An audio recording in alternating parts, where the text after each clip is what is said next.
कल कौन सा त्योहार है? क्यों मैया, कल कौन सा त्योहार है? चतुर्थी। कौन सी चतुर्थी? बताओ, गणेश चतुर्थी को क्या नहीं देखते? क्या नहीं देखते? गणेश चतुर्थी के दिन चंद्रमा को मत देख लेना। गणेश चतुर्थी के चंद्रमा कलंकित हैं, श्रापित हैं। और यदि कल देख लो धोखे से, क्योंकि मुझे पता है कि आप जरूर देखोगे कल। जिसका मना किया जाए आदमी वही करता है।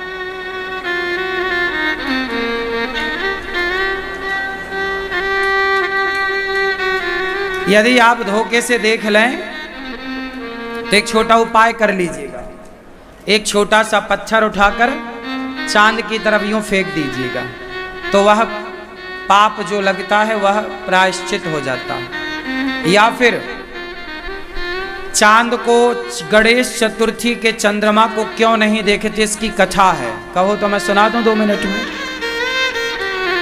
एक बार शंकर जी ने मीटिंग रखी सबकी, सब आओ, सब देवताओं को कैलाश बुलाया। तो गणेश जी कैलाश की तरफ जब चले तो चूहे पर चढ़कर चले, तो वो चूहा चढ़ाई चढ़ने लगा तो गणेश जी गिर गए। पीछे चंद्रमा खड़े हंसने लगे, ओहो गणेश जी गिर गए। तो गणेश जी ने श्राप दे दिया कि तुमने हमें उठाया नहीं, हमारी मदद नहीं की। हंसने लगे, बड़ा घमंड है तुम्हें अपनी सुंदरता पर। जाओ, श्राप देता हूं, आज से तुम्हें जो देखेगा कलंकित हो जाएगा, कलंक लगेगा उसको, झूठा। चंद्रमा चरणों में गिर पड़े, महाराज क्षमा। अच्छा कोई बात नहीं। फिर चतुर्थी के दिन, उस दिन चतुर्थी थी, बोले आज गणेश चतुर्थी के दिन जो तुम्हें देखेगा उसे झूठ मूठ का कलंक लगेगा।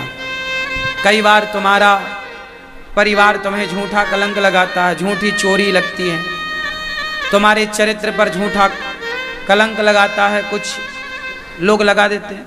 ये झूठा कलंक कई बार इसलिए लगता है क्योंकि आपने गणेश चतुर्थी की चंद्रमा को देखा। इससे मुक्ति का उपाय है, एक छोटा पत्थर चंद्रमा की तरफ फेंक देना, देख लिया है तो। और भगवान श्री कृष्ण के दूसरे और तीसरे विवाह की कथा, जाम्बवती और सत्यभामा के विवाह की कथा, श्री कृष्ण के साथ इनके विवाह की कथा कोई सुने तो इस पाप से मुक्ति मिल जाती है, उस कलंक से मोक्ष हो जाता है। तो कल चंद्रमा मत देखिएगा। पहला, कल कुछ लोग अपने नया घर बनाते हैं तो नए घर के ना द्वार पर गणेश जी की फोटो लगा देते हैं। देखा होगा आपने, टाइल पत्थर आती है, टाइल्स, उस पे गणेश जी का फोटो लोग अपने बाहर देखते हुए लक्ष्मी गणेश द्वार पे लगा देते हैं। लक्ष्मी और गणेश ये कभी द्वार पर नहीं होने चाहिए। गणेश जी बुद्धि हैं, तो बुद्धि घर के बाहर चले, घर के अंदर ना चले, घर के अंदर होनी चाहिए। लक्ष्मी घर के बाहर नहीं, अंदर होनी चाहिए। तो द्वार पर क्या लगाएं? गणेश लक्ष्मी नहीं, शंख चक्र और तिलक लगाना चाहिए द्वार पर। ये जैसे शंख चक्र, ये देखो, ये द्वार पर है। शंख ताकि आपका यश बढ़े, चक्र आपकी तरफ आने वाली कोई भी नकारात्मकता टल जाए, तिलक भगवान के चरण, ये द्वार पर हो, शंख चक्र तिलक। लक्ष्मी गणेश अंदर। कल गणेश जी बिठाओगे, कुछ लोग गणेश जी जब आप बिठाते हैं तो गणेश जी की पूजा होती है। गणेश जी की पूजा क्यों होती है जरा हमें बता दो आप लोग। गणेश जी प्रथम पूज्य क्यों है? क्यों होती है गणेश जी की पूजा?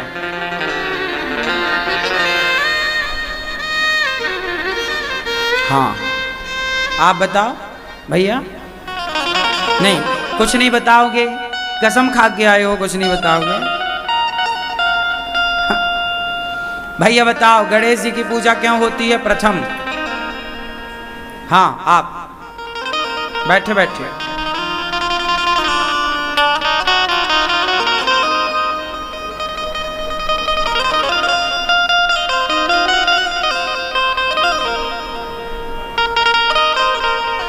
हाँ, सही कहा आपने। बैठिए, बोलो आप। पीले भैया।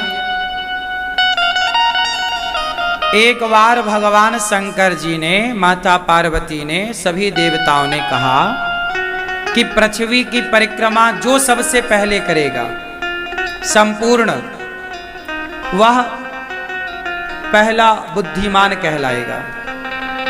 कार्तिकेय जी मोर पर बैठ के उड़ गए, पर गणेश जी का वाहन चूहा। चूहा कैसे परिक्रमा लगाए? मोर तो बहुत तेज दौड़ता उड़ता है, चूहा कैसे चले?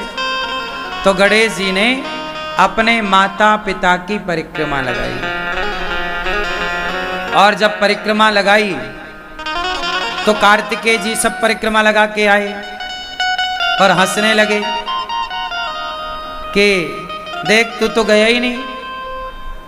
तब शंकर पार्वती ने कहा कि इसने तो पृथ्वी की परिक्रमा 4 बार की, 4 परिक्रमा। कार्तिकेय जी बोले, मैं 1 बार करके आया, इसने 4 बार कैसे कर ली? बोले, माता पिता में ही संपूर्ण विश्व समाया हुआ होता है, क्योंकि माता पिता से ही ये संसार का जन्म हुआ है, हम सबका। तो माँ बाप की एक परिक्रमा लगा देने से संपूर्ण पृथ्वी, संपूर्ण तीर्थों की परिक्रमा लगाने का फल प्राप्त हो जाता है। तब से गणेश जी को प्रथम पूज्य और बुद्धिमान माना गया। समझ में आई? तो गणेश जी ने माता पिता की सेवा करी, माता पिता की परिक्रमा की। आप भी गणेश चतुर्थी को गणेश जी बिठाओगे या गणेश जी का पूजन में सम्मिलित होगे तो प्रेरणा यही लेना कि जैसे गणेश जी माता पिता के भक्त हैं, हम भी अपने माँ बाप के भक्त बने, हम भी अपने बड़ों का सम्मान करें, हमारे बच्चे भी माँ बाप के भक्त बने, हम सब अपने बड़ों का, बुजुर्गों का खूब खूब आदर करें, सम्मान करें। तो इसलिए गणेश जी की प्रथम पूजा होती है। ठीक है? गणेश जी का वाहन क्या है? चूहा क्यों है? आप बताओ। गणेश जी का वाहन चूहा क्यों? हाँ, बैठे बैठे, खड़े नहीं होने, बोलो।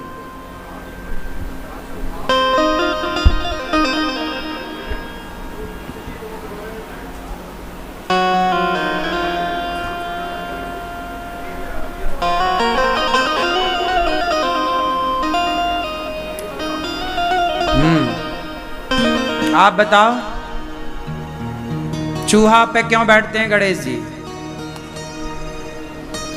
क्योंकि गणेश जी हैं बुद्धि के देवता।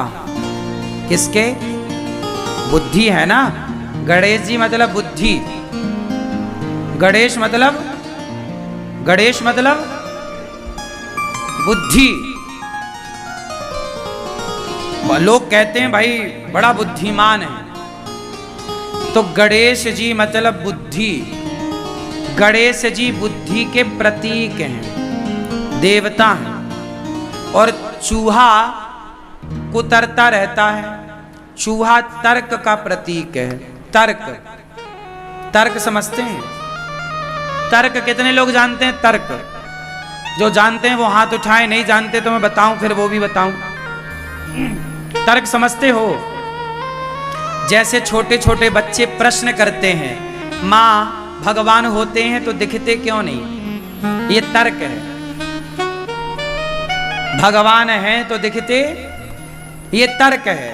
अब उसे समझाओ कि जैसे दही में मक्खन होता है, दिखता नहीं है बेटा, पर है। उसी तरह जैसे दूध में मक्खन है पर दिखता नहीं है, उसी प्रकार कण कण में भगवान है पर दिखता नहीं है।